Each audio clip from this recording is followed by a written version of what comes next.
which kind of hurt my heart because I'm like, you had my class. What do you mean? What do you mean?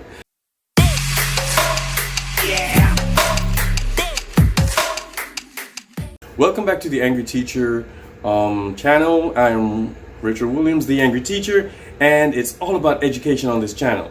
Today I'm going to be talking a little bit to students, more so than teachers. But teachers, listen up, because you need to get your students to these points, all right? Get them through these points. And let's get started.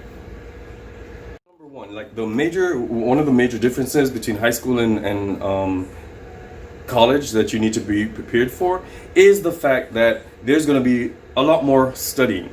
In high school, a lot of kids keep telling me when they come back to visit that they didn't have to study in high school, which kind of hurt my heart because I'm like, you had my class. What do you mean? What do you mean?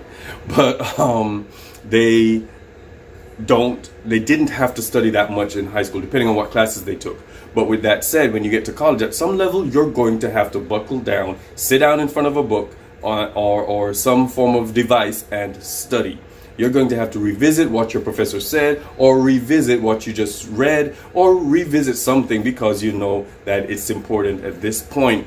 Because especially your junior, senior, maybe even sophomore years, where it's becoming a lot more serious, all those beginning classes, the preparatory classes, you've gotten them out of the way. Now we're focusing on your major. Now we got to get it together. So your studying habits will start to develop. You'll start to hone that a little bit more. There's going to be a constant stream of studying. Now, number two, in high school, you would have you'd have a couple of exams, and some teachers, you know, give them credit, give them kudos, because they do that part. I think I'm one of them that, you know, you look forward to your exams, you have to do them. The thing is that I give open binder exams. Some professors don't do that, so you know your exams are difficult, depending on the major too. If you're doing medical majors or something that you're not familiar with, you're not really exposed to it a lot in the grade schools, then you're going to have to deal with difficult exams, difficult papers, that you have to push those papers out on a regular. And if you're a poor writer, if you avoided writing, if you got away with poor writing in high school, then when you get to college and they keep forcing these things down your throat, and you have to turn a paper out every 2 weeks, turn a paper out every week, then it's going to become a problem.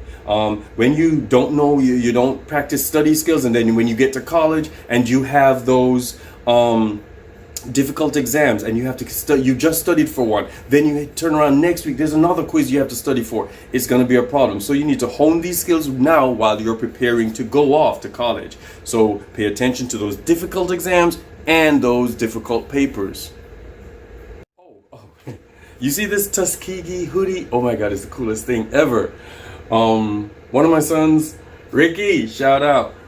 He got it for me, and he's like, Pops, you gotta put it in the video. I'm like, I got you, bro. This is the video. Tuskegee, I love that school. I went up there with a couple of the kids to drop them off for college, and it's a lot of walking, a lot of hills, but it is cool. It's an HBCU, and it is one of the best because you know about Tuskegee Airmen, but you also know about the quality education that you're getting. It is, and the quality social education that you're getting, and the quality civic education that you're gonna get from HBCUs, especially one like Tuskegee. So if you need more information, check them out, and order yourself some stuff, man. This is the coolest thing. I love the bright red. Anyway, let's get into the video. Now in high school, some people slip through the cracks, especially the larger the high school, the more cracks and the more students who kind of slide through. They have to do on their own and figure it out. But in college, even though there might be a large college enrollment or population, you can still slip through the cracks, but there is more of a pressure to perform. Why? Because somebody's paying for it. Even if they're not paying for it, if you're not paying for it and the scholarship is paying for it, that's somebody who's paying for it. So if your GPA falls, they're going to take their money, and you won't be able to finish, or you're going to feel this pressure. I'm a freshman. Why am I still taking a 1000 level class 4 years in? Or my roommate, my dorm mate, all these people who started with me, they're doing well. I gotta do well too. Or I'm doing this for the family at home. I gotta go back and make things happen. So I gotta pass these classes. So the pressure is a little bit more intense because the next step is adulthood. The next step don't forget to like, comment, subscribe, and ring the notification bell for the next dope Angry Teacher video. Number 4, organize your time. Know how much time you can spend per class to study. Know how much time you can spend on your job. Know how much time that you have to party. Know how much time you need for yourself. Put that in there. You got to get some time for yourself. You don't want to blow up or not make it to the end because you're stressing yourself out. So put some me time in it. Organize. I don't know how else to say it. I kind of hinted at it in the number 3, but you gotta organize your space, organize your time. Know that when it's time to study, and if you have it, because every dorm is different. Some people are working at home, doing school at home, so it might be different. But I would suggest getting out of your bed, out of that space that you're comfortable, and sit up and or move to another place where you are not as comfortable, but you know that once I'm in this space, it's time to be serious. It's time to study. I need to put away the go take a shower, get it together, organize, get prepped up for the study session, get prepped up to go on that Zoom meeting with your classmates because we need to get it together. We got this project due, and you know how this professor is. Or even if your professor is an easy guy, still give 100%.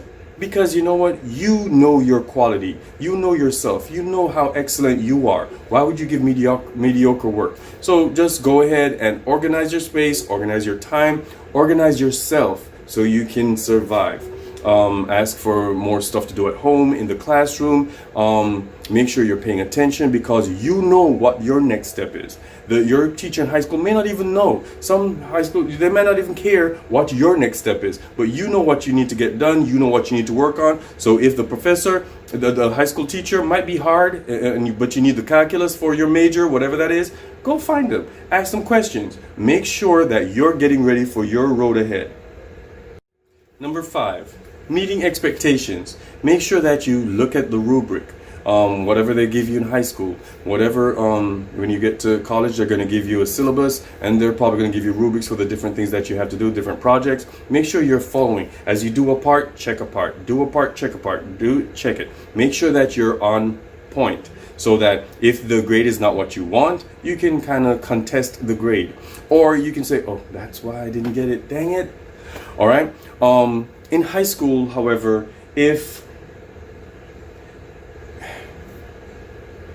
I need you to go online. A lot of kids, I don't understand what that means. When a lot of kids, they whine, they don't know, they don't want to do something, or can you tell me how to sign up for the ACT? I don't know, like Google. This is a new generation where we didn't have it when we were growing up, but now you do. Go online, look things up. If you don't understand something, then you bring it to an adult who can possibly help you out. But to rely on someone all the time, that's a problem. To rely on someone without even trying at first, that's another problem.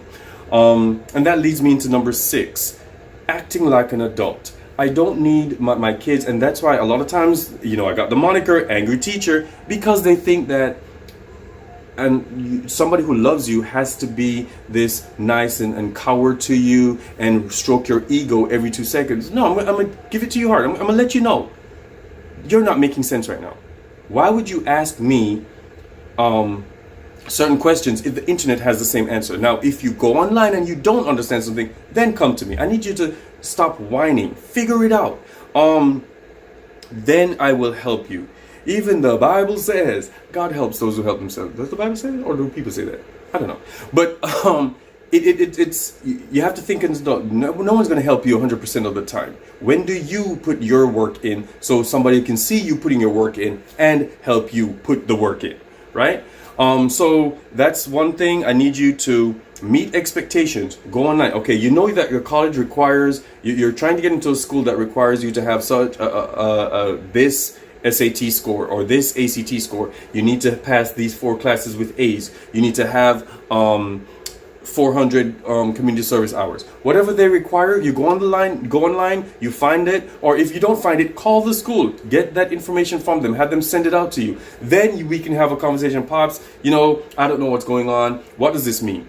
I'm more apt to help you then than I don't know what to do. That's a cop-out. Everybody has the internet now. You guys know how to use it more than I do.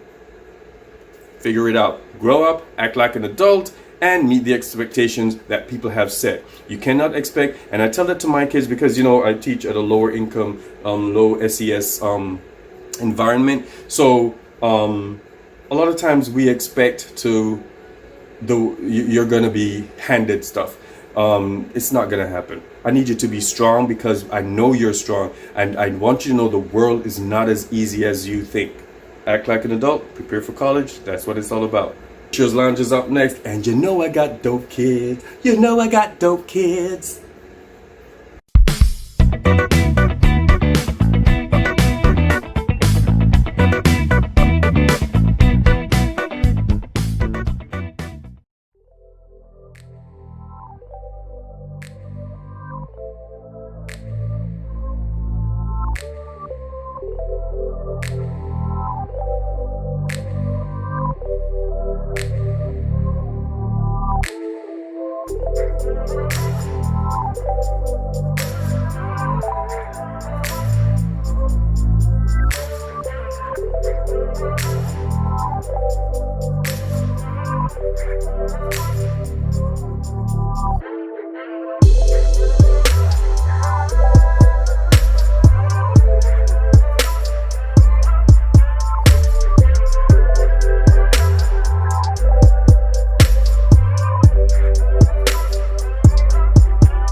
Thanks for coming to class today. I need you to go out there and be great.